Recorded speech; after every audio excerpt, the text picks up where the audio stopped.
오늘 리뷰는 바로 HG 앰플리파이드 이매진의 마신영웅전 와타루에 등장한 쿠진마루 새 형태의 마신이고요. 기본적으로는 이 류진마루 등에 장착이 되는 서포트 메카이기도 합니다.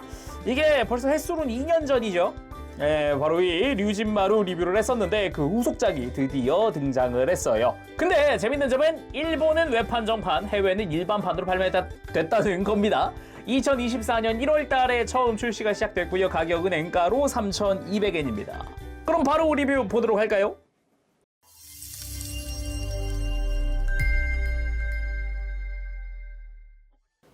자, 구성 살펴보도록 합시다. 구성은 굉장히 심플합니다. 본체 그리고 액션 베이스 그리고 관련 조인트들이 들어가 있는 형태예요. 먼저 액션 베이스는 기본적으로 이 친구 이제 비행을 도와주는 메카기도 하다 보니까 베이스가 있으면 땡큐죠 아주. 거기다가 베이스에 활용할 디스플레이 조인트, 이걸 활용을 해서 쿠진마루를 베이스에 그대로 올려주는 것도 가능합니다. 나머지는 류진마루와 결합할 때 쓸 조인트들인데 작은 쪽은 합체용 조인트, 큰 쪽은 류진마루의 등용검을 허리에 장착할 수 있게 도와주는 조인트입니다. 자, 그럼 쿠진마루 본체 살펴보도록 합시다. 기본적으로 새 형태다 보니까 얇아요.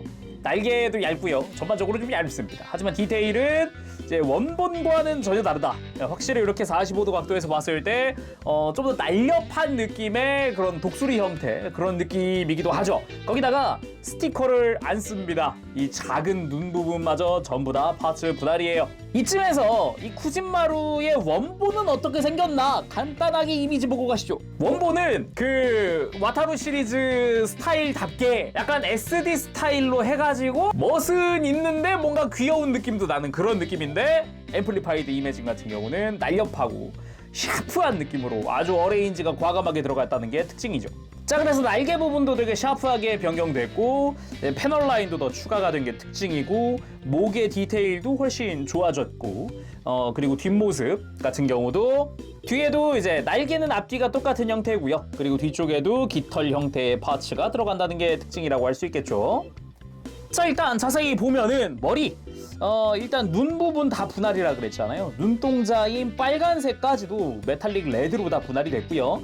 눈 자체는 골드 컬러의 파츠를 그대로 사용을 하고 있습니다. 그리고 부리 부분도 마찬가지 그대로 금색 파츠 쓰고요. 눈 주변에 파란 색깔 파츠도 전부 다 파츠 분할로 처리가 되어 있어서 굉장히 보기가 좋죠. 그리고 뒤통수를 보면은 버니어도 있는데 디테일이라든가 이런 것도 다 챙겨준 그런 형태입니다. 그리고 목 자체도 프레임을 조립하고 그 겉에다가 하얀 색깔 외장을 추가로 입히는 형태로 해서 조립이 진행이 됩니다. 굉장히 깔끔하게 조립이 됐고요. 그리고 몸통 역시 뭔가 이렇게만 보면은 일반적인 메카 같이 생긴 그런 형태의 몸통이죠. 굉장히 멋들어지게 생겼습니다. 그리고 스티커가 유일하게 딱 하나 들어가는데 복부에 주얼 스티커가 들어갑니다. 그 볼록한 형태의 구형 동글동글한 그 스티커가 여기도 쓰입니다. 그래서 빛 반사도 좋고요. 굉장히 이쁘게 되어 있죠. 그리고 몸통의 뒤쪽도 마찬가지 이제 목에서 그대로 내려오는 외장 디테일 그대로 들어가고요. 등에도 디테일이 조금씩 들어가는 걸 볼 수 있고요. 그리고 날개 자체에도 아까 얘기했듯 패널 라인들이 꽤 많이 들어가는 걸 볼 수 있습니다. 이게 그래도 이게 원본 같은 경우는 이렇게까지 디테일이 많고 그렇지 않은데 어떤 부분에서는 또 괜찮다, 앰플리파이드스럽다 같은 느낌도 살짝 들기도 하고요.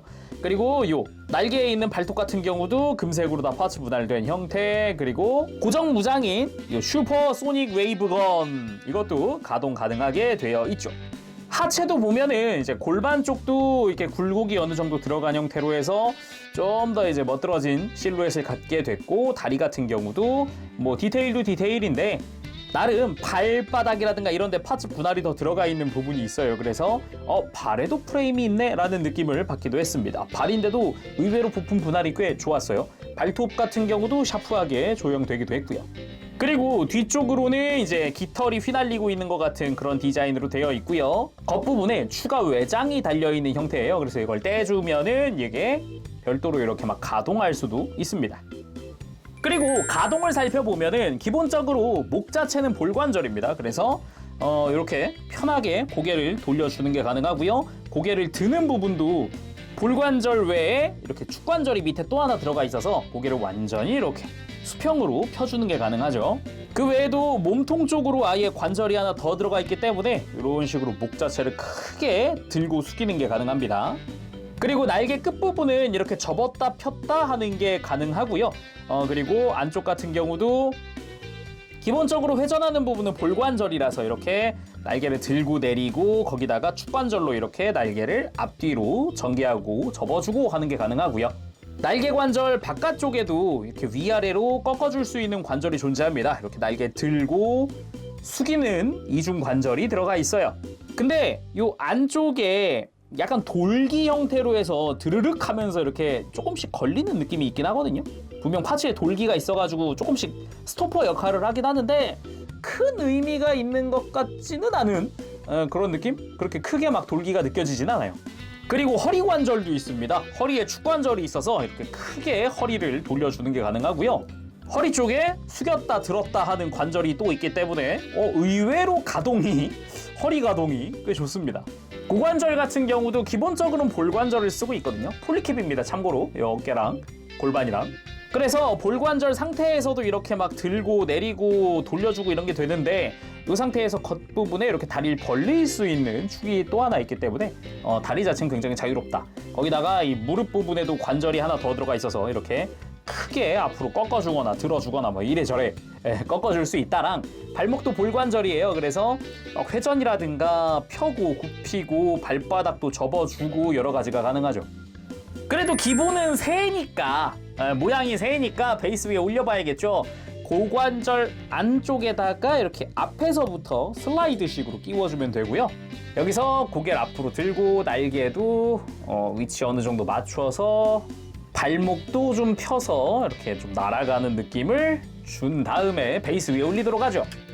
자, 이렇게 베이스 위에 올려서 비행하고 있는 모습을 재현해 줄 수 있습니다. 굉장히 날렵해 보인다라는 특징이 있네요. 되게 얇아서 그런가? 그리고 살짝 각도를 한번 꺾어봤습니다. 고속 비행하고 있는 것 같은 느낌을 주고 싶었는데 꽤나 잘 어울리네요. 거기다가 이 친구 입을 벌릴 수도 있는데 짠! 입 안에도 무장의 디테일이 들어가 있어요. 참고로 무장의 이름은 킬러 빌이라고 합니다. 약간 발칸 같은 느낌이에요. 그리고 공중에서 어깨에 있는 소닉 웨이브를 이용해서 폭격을 하고 있는 그런 느낌. 아무래도 공중에서 지상을 향해서 폭격을 하는 거다 보니까 꽤나 유리한 점이 있다고 볼 수 있겠죠?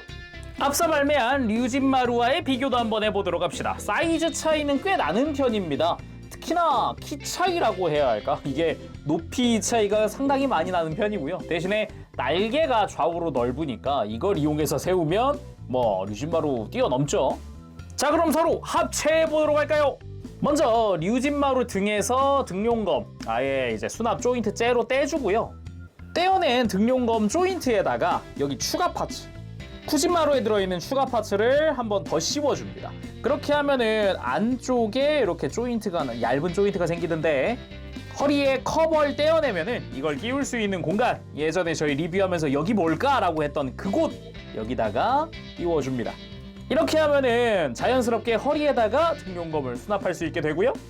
다음은 쿠진마루. 일단은 발은 이렇게 접어서 완전히 쭉쭉쭉 밑으로 펴주고요. 그리고 머리 자체는 이렇게 목 자체를 꺾어서 뒤로 넘겨줍니다. 그러면 안쪽에 사각형의 구멍이 드러나게 되는데 그거랑 이제 결합용 조인트를 활용을 하는 거죠. 류진마루의 등에다가 여기 해당 조인트를 모양에 맞게 위치에 맞게 잘 껴주고요. 그렇게 생겨난 이 사각 조인트에 맞춰서 쿠진마루를 가지고 와서 합체! 빠밤! 자, 이렇게 합체 완료! 이게 지금이야 앰플리파이드 이매진이야 지금 막 목 돌리고 조인트에다가 결합되는 그런 형태기는 한데 사실상 원작에서는 그냥 새가 등을 붙잡고 이러고 끌고 하늘로 올라가는 그런 느낌이에요. 어찌 보면은 이제 시퀀스가 더 들어가서 합체스러운 느낌이 더 난다라고 볼 수가 있겠습니다. 뿐만 아니라 여기서 이제 슈퍼소닉 웨이브를 사용할 수 있는데 날개 가동이 하나 있었죠. 이렇게 관절을 위로 올릴 수 있는 관절이 있는데 이걸 활용을 합니다. 자, 이렇게 날개를 위로 들어 올린 다음 이제 슈퍼소닉 웨이브가 어깨 위로 올라오잖아요. 이렇게 했을 때 앞으로 꺾어주면 그러면 이제 백팩에서 이렇게 소닉 웨이브를 발사할 수 있는 형태가 되는 거죠. 여기서 그치지 않고 오리지널 기믹들이 더 추가가 됐는데 요 골반 뒤에 있었던 요 파란 색깔 파츠랑 머리를 빼줍니다. 그리고 원래 류진마루에 있었던 이 팔뚝에 사용하는 조인트 있잖아요. 이걸 가지고 와서 팔뚝에다가 끼워주고요. 이 조인트에 맞춰서 쿠진마루의 머리를 끼워줍니다. 참고로 끼울 때 이 입을 벌리고 끼우면 좋습니다. 그리고 반대쪽에는 그냥 그대로 팔뚝에다가 끼워주는 거죠. 이렇게 하면은 쿠진마루의 머리에 있는 킬러비를 사용을 하는, 그리고 꼬리에 있었던 외장을 방패로 사용하는 그런 류진마루를 만들 수 있습니다. 이건 프라모델 오리지널 기믹으로 들어갔다고 하네요. 자, 그리고 이렇게 베이스 위에도 한번 올려봤습니다. 포즈를 잡을 때, 특히나 베이스 위에 올릴 때 팁을 하나 드리자면은 베이스 조인트는 쿠진마루 쪽으로 하는 게 좋다는 겁니다. 이렇게 해야 류진마루의 허리도 부담을 줄일 수 있어요. 아무래도 백팩이 무거운 애들은 허리에 부담을 줄여주는 게 좋거든요. 그리고 무게중심이 이 위에 쏠려 있다 보니까 쿠진마루를 활용하는 게 훨씬 무게중심에도 좋고요. 그리고 간단한 동륜검 액션 포즈도 한번 취해봤는데 여기서 슬슬 굉장히 안타깝고 이건 좀 아니지 않나 하는 부분을 하나 이야기하자면, 아마 눈치 빠른 분들은 바로 눈치를 채셨을 텐데 류진마루의 금색은 전부 다 코팅입니다. 금색이 다 코팅이어가지고 굉장히 이쁘거든요. 그치만 쿠진마루의 금색은 메탈릭 사출. 합체를 했는데 색깔이 안 맞아요. 럴수. 그래서 다리랑 불이, 아니면 하다못해 소닉 웨이브랑도 이질감이 꽤 있는 편이에요. 이거는 진짜 멋이랑은 별개로 굉장히 안타까운 부분이다. 아니, 이럴 수가 있나. 그 외에도 손에 어깨 발톱을 끼고 돌진하는 느낌이라든가 이런 식으로 날렵하게 아주 스피디하게 돌진하는 그런 느낌 주는 것도 가능하죠. 오히려 날개가 있으니까 더 멋져졌죠. 자, 오늘은 이렇게 해서 HG 앰플리파이드 이매진의 마신영웅전 와타루에 등장하는 쿠진마루의 리뷰를 해봤습니다. 역시 류진마루가 원체 또 리파인이 잘 돼서 나와가지고 거기에 부합하게 굉장히 멋지게 나왔다는 생각이 듭니다. 특히나 원작과는 다르게 좀 그래도 조금이라도 더 합체 시퀀스를 가지고 있다라는 게 굉장히 마음에 드는 포인트였는데, 정말 좋았지만 굉장히 안타까운 게 왜 너는 코팅이 아니니? 라는 생각이 처음에 딱 들더라고요. 류진마루가 코팅이 돼가지고 색깔도 되게 이뻤거든요. 그래가지고 너무 좋은 생각을 가지고 있었는데, 와, 디자인 좋다, 쿠진마루 괜찮다 막 이러면서 봤는데 어라? 물음표가 갑자기 딱 뜨는 그런 상황이었어요. 많이 좀 아쉽다고 할 수 있겠습니다. 근데 정말 그거 외에는 파츠 분할 정말 완벽하고요. 정말 좋았고, 디자인 리파인한 것도 정말 이뻤고, 굉장히 둘이 잘 어울려요, 심지어. 그게 굉장히 또 중요하지 않나 라는 생각도 들어봅니다. 이렇게 해서 오늘 맞춰보도록 하고요. 다음 시간까지 여러분들 즐거운 취미생활 되시길 바라고요. 가보겠습니다. 재룡이었어요. 여러분 안녕. 빠빠실.